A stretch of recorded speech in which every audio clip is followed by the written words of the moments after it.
Begini Ustaz, Assalamualaikum warahmatullahi wabarakatuh. Saya dan suami saya pernah dinyatakan bahawa Nur Allah dan Nur Muhammad itu menyatu, adalah satu. Kemudian sedikit daripada zatnya itu dijadikan alam semesta, manusia, tumbuh-tumbuhan. Mohon penjelasannya. Soalan kedua, di dalam Al-Quran kan menyatakan adanya syurga, adanya neraka. Kan perbuatan itu berlaku di atas kehendaknya. Dan di dalam diri seorang hamba itu, jika mengikut kata Ustaz, jika ditiadakan, makna yang ada hanyalah Allah. Bagaimanakah kaitannya dengan syurga dan neraka? Apakah akan berlaku hukuman begitu seperti mana yang ada dinyatakan di dalam Al-Quran? Mohon penjelasan. Waalaikumsalam warahmatullahi wabarakatuh. Yang ditanyakan, apa sih yang dimaksud Nur Muhammad itu? Apa sih ciptaan Allah yang dinamakan Nur Muhammad itu? Bismillahirrahmanirrahim. Hayatullah Allah. Ketika kita duduk tahiyat, ketika kalimat syahadat terlantun, asyhadu an la ilaha illallah, ketika illallah, tangan ini menunjuk sesuatu. Pada hakikatnya illallah itu yang ditunjuk Allah, yang ditunjuk Allah. Illallah. Apa yang ditunjuk itu? Yang ditunjuk itu adalah alam kosong ini. Alam kosong inilah Allah. Tanpa adanya alam kosong, maka tak akan ada alam semesta ini.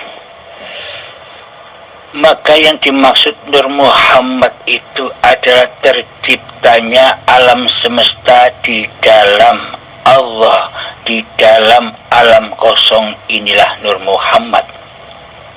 Seperti terciptanya galaksi-galaksi, terciptanya planet-planet, terciptanya bintang-bintang itu yang ada di luar bumi. Yang ada di dalam bumi, terciptanya gunung-gunung, terciptanya lautan, terciptanya hutan-hutan, dan terciptanya manusia. Itulah yang dimaksud Muhammad, yakni tanda bukti bahwa Allah, bahwa hayatullah itu wujud adanya, bahwa hidup itu wujud. Alam kosong atau hayatullah itulah laisa kamislihi syai'un, tidak seperti apa-apa dan tidak seperti siapa-siapa. Akan tetapi Allah atau hayatullah itu menciptakan, bisa menciptakan apa-apa dan siapa-siapa, yakni meliputi apa-apa dan siapa-siapa. Contoh, ketika Anda melihat sesuatu, katakanlah ketika Anda memandang keindahan gunung-gunung, kira-kira gunung itu bisa wujud tanpa adanya, kira-kira hidup itu bisa wujud tanpa adanya alam kosong dari start pandangan mata ini, dari mata hingga ke gunung? Apakah pandangan ini langsung ke gunung tanpa izin Allah? tanpa izinnya alam kosong ini, alam kosong antara dari gunung dan mata kita ini kan alam kosong. Inilah yang dimaksud hayatullah, yang ada di luar dan yang ada di dalam diri manusia dan seluruh makhluk yang diciptakan. Tanpa izin Allah, tanpa alam kosong, maka semua takkan terwujud. Coba tangan Anda tutup kepada mata Anda tanpa adanya ruang kosong. Apakah Anda bisa menyaksikan apa-apa? Apa-apa dan siapa-siapa itu karena adanya alam kosong, karena adanya Allah. Jarak antara pandangan dari mata kepada sesuatu yang kita pandang, itulah hayatullah yang ada di luar diri. Terus hayatullah yang ada di dalam diri, bila tak ada hidup, apakah manusia bisa menyaksikan apa-apa dan siapa-siapa? Apakah manusia bisa menyaksikan segala sesuatu yang diciptakan oleh Allah? Kelihatannya seolah-olah terciptanya gunung, lautan, hutan, dan alam semesta ini karena adanya diri kita sendiri. Kitalah yang merasa menyaksikan keberadaan segala sesuatu yang kita lihat.